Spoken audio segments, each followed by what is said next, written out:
भारतीय किसान यूनियन के प्रवक्ता राकेश टिकैत ने कहा कि किसान को दिल्ली की गद्दी और अपने खेत दोनों पर अपनी निगाह रखनी होगी। दिल्ली से किसान की निगाह हटी तो अगले 30 साल में किसान के पास जमीन नहीं बचेगी।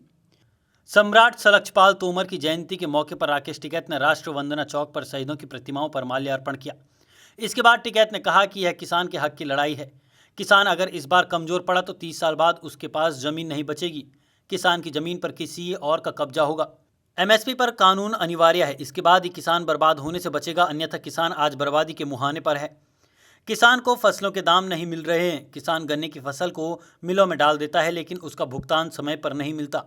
किसान के गन्नों को भी डिजिटल इंडिया से जोड़ने की मांग है ताकि गन्ना डालने के बाद वह घर पहुंचे तो उसे भुगतान मिल जाए, भुगतान के लिए धक्के न खाना पड़े।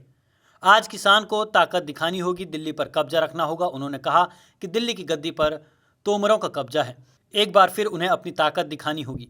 उन्होंने सरकार को चेतावनी देते हुए कहा कि दिल्ली कान खोलकर सुन ले, किसान भी वही हैं और ट्रैक्टर भी वही हैं। इस बार 40 लाख ट्रैक्टर आएंगे और दिल्ली के पार्कों में ट्रैक्टर चलेंगे। उन्होंने कहा कि किसान को दिल्ली पर भी ध्यान रखना होगा और अपने खेत पर भी ट्रैक्टर में तेल भरवा कर रखें ताकि जब ज़रूरत हो दिल्ली कूच करें। टिकैत ने कहा कि किसान को अपने पैतृक हथियार भी तैयार रखने होंगे ताकि सही समय पर उनका प्रयोग किया जा सके। इसके अलावा उन्होंने कहा कि कानून रद्द होने और एमएसपी पर कानून बनाने तक किसान को दिल्ली पर कब्जा बरकरार रखना होगा।